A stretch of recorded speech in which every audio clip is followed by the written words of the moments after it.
महर्षि भृगु ने सर्वश्रेष्ठ पूजनीय देव भगवान विष्णु का पता लगाया। जैसा मैं नीतू पांडे यूट्यूब चैनल पर सबका स्वागत करती हूँ। कहते हैं हमारे सबसे कोमल हृदय वाले देव भगवान विष्णु हैं। अपने भक्त को सही मार्ग यानी रास्ता दिखाने के लिए कठोर से कठोर फैसला लेने में चूकते नहीं हैं, और चाहे उसका अपमान ही क्यों न करना पड़ जाए उसमें भी नहीं चूकते हैं। उनके अपने भक्त का भला हो जाए, अहंकार द्वेष घृणा इससे अपने भक्त को बचाते हैं। इतने दयालु एवं कृपालु हैं, लेकिन भगवान विष्णु को सभी समझ नहीं पाते हैं, और जब उन भक्तों के साथ कुछ बुरा हो जाता है तो वह निज भक्त बिना यह जाने कि इस बुरा होने में मेरे साथ अच्छा क्या हुआ है, बिना विचारे हमारे परमपिता भगवान विष्णु को अपनी भक्ति की दुहाई देकर खूब भला बुरा बोल जाते हैं, और हमारे दीनानाथ मौन रहकर अपने भक्त के कड़वे बातों को सुनते चले जाते हैं। भक्त का अर्थ भगवान पर भरोसा करना होता है, चाहे कैसी भी विपत्ति क्यों ना आ जाए। जो भक्त विपत्ति आने पर भी भगवान नारायण पर भरोसा रखते हैं, भगवान विष्णु उसे अपने हृदय में बसा लेते हैं। तो आज के श्री भृगु ऋषि जी की कथा आरंभ करते हैं।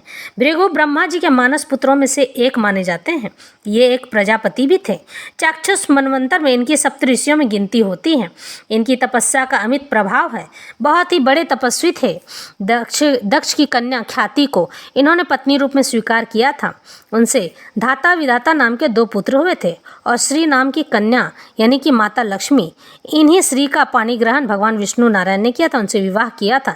इनके और भी बहुत सी संतानें हुई हैं, जो विभिन्न मनवंतरों सप्तऋषि हुआ करते थे। वाराह कल्प के 10वें द्वापर में महादेव ही भृगु के रूप में अवतीर्ण हुए थे। कहीं कहीं स्वयंभू मनवंतर के सप्तऋषियों में भी भृगु जी की गणना की जाती है। सुप्रसिद्ध महर्षि च्यवन इन्हीं के पुत्र कहलाते हैं। इन्होंने अनेकों यज्ञ किए कराए हैं, और अपनी तपस्या के प्रभाव से अनेकों को संतान प्रदान की है। ये श्रावण और भाद्रपद 2 महीनों में भगवान सूर्य के रथ पर निवास करते हैं। प्रायः सभी पुराणों में महर्षि भृगु की चर्चा की जाती है। उसका अशेषतः वर्णन तो किया ही नहीं जा सकता है। हाँ, उनके जीवन की एक बहुत सुप्रसिद्ध घटना जिसके कारण सभी भक्त उन्हें याद करते हैं यहाँ दी जा रही है।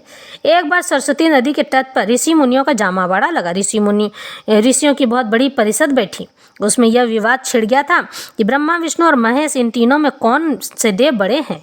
इसका जब कोई संतोषजनक समाधान नहीं हुआ बहुत समय तक, तब इस बात का पता लगाने के लिए सर्वसम्मति से सबकी सहमति से महर्षि भृगु को चुना गया। ये ही पहल किए। ये पहले ब्रह्मा जी की सभा में गए, और वहाँ अपने पिता को न तो नमस्कार किया और न ही प्रणाम किया, और न ही उनकी स्तुति की। अपने पुत्र की इस अवहेलना को देखकर ब्रह्मा जी के मन में बड़ा दुख हुआ, और उन्हें क्रोध भी आया। ब्रह्मा जी के मन में बड़ा क्रोध आया, परंतु उन्होंने अपना पुत्र समझकर इन्हें क्षमा कर दिया, अपने क्रोध को दबा लिया।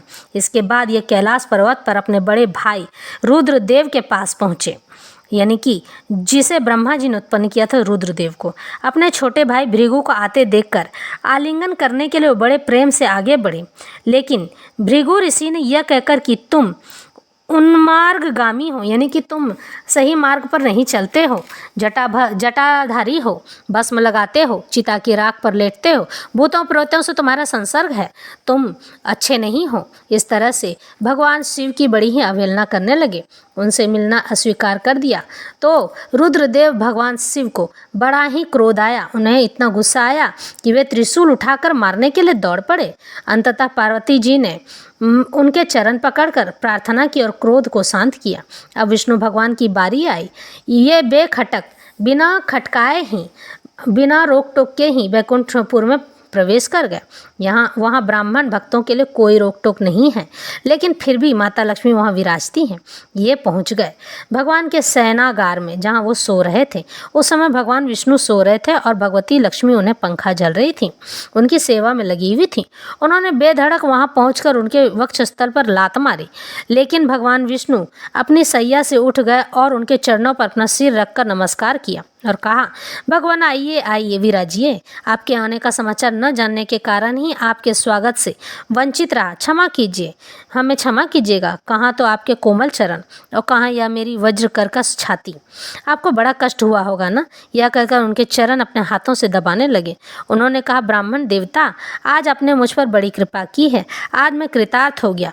अब ये आपके चरणों की धूलि सर्वदा मेरे हृदय पर ही रहेगी। फिर उसके बाद जब कुछ समय के बाद भृगु ऋषि को होश आया तो वे भगवान विष्णु से क्षमा मांगने लगे, और उन्होंने अपनी सारी बात बता दी। यह कहकर वहाँ से वो चले गए। लेकिन माता लक्ष्मी को यह बात बुरी लगी और वे वहाँ से रुष्ट हो गई। इनकी बात सुनकर ऋषियों ने कुछ समय बाद महर्षि भृगु वहाँ से लौटकर ऋषियों की मंडली में गए और अपना अनुभव सुनाया। इनकी बात सुनकर ऋषियों ने एक स्वर से यह निर्णय किया कि जो सात्विकता के प्रेमी हैं उन्हें एकमात्र भगवान विष्णु का ही भजन करना चाहिए। महर्षि भृगु का साक्षात्कार भगवान से संबंध है। इनकी स्मृति हमें भगवान की स्मृति प्रदान करती है। इस तरह से भगवान विष्णु ने अपने कोमल हृदय होने का प्रमाण दिया और भृगु ऋषि ने उनकी परीक्षा ली। लेकिन हम सब यह जानते हैं कि भगवान विष्णु हमारे ब्रह्मांड के मालिक हैं, हमारे कर्ता धर्ता हैं और हमारे जीवन में जो कुछ भी घटना घटती है इनके अनुसार, इनके कारण ही घटती है। यानी कि अगर हम एक बात कहें कि बिना भगवान विष्णु की इजाज़त के, इच्छा के एक पत्ता भी नहीं हिलता है तो यह कहना उचित होगा, क्योंकि भले इसकी बागडोर कोई भी संभालने की कोशिश करे या किसी का भी नाम लिया जाए कि ये सर्वप्रथम देव हैं, लेकिन हमारे पूरे ब्रह्मांड की बागडोर भगवान विष्णु संभालते हैं। और चाहे देव, दानव, मानव या कोई भी हो, 84 लाख योनि ही क्यों ना हो, बिना इनकी इच्छा से किसी का भी कुछ भी नहीं हो सकता है। और अगर कोई प्राणी भगवान विष्णु की शरण में जाता है तो वे उनका कल्याण कर देते हैं। भगवान शिव की आराधना करने पर भी भगवान शिव अगर प्रसन्न हो जाते हैं, अति प्रसन्न हो जाते हैं, तो वो उस भक्त का हाथ भगवान विष्णु के हाथ में दे जाते हैं, क्योंकि सद्गति तो केवल भगवान विष्णु से ही मिलती है। यह बात आपके लिए जानना अति ज़रूरी है कि भले ब्रह्मा जी हम सब की पुतली बनाते हैं, लेकिन उसमें प्राण भगवान विष्णु भरते हैं। यही कारण है कि भगवान विष्णु को सर्वश्रेष्ठ देव का दर्जा मिला हुआ है। वे अपने प्राणियों की रक्षा अपने तरीके से करते हैं, चाहे उसके लिए कुछ भी क्यों ना करना पड़े, उन्हें 4 बातें सुननी ही ना पड़े।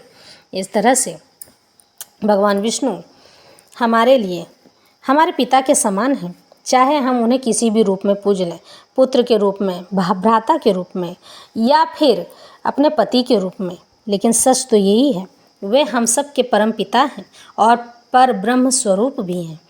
पर ब्रह्म ही हमारे ब्रह्मांड का संचालन करते हैं। तो ये कथा यहीं संपन्न करते हैं। आने वाले वीडियो में मैं फिर से आपको नई कथा लेकर मिलूँगी, लेकिन हमारे जीवन में जो भी घटना घटती है वह ईश्वर की इच्छा से ही घटती है। इसलिए आपके साथ जो भी होता है ईश्वर की मर्ज़ी से होता है। हमें कभी भी ईश्वर को दोष नहीं देना चाहिए, क्योंकि हमारे किसी भी बुरे काम में भी भलाई छिपी होती है। बिना भलाई के हमारे साथ कोई घटना नहीं घटती है और आने वाली हर घटना कुछ न कुछ हमें सबक सिखा कर जाती है। ईश्वर पर हमेशा भरोसा रखना चाहिए। ईश्वर ही हैं जो हमें सन्मार्ग पर ले चलते हैं और हमें अच्छा रास्ता दिखाते हैं। जीवन इसी तरह से चलता है, कभी खट्टा, कभी मीठा। कभी भी मनुष्य को परेशान नहीं होना चाहिए।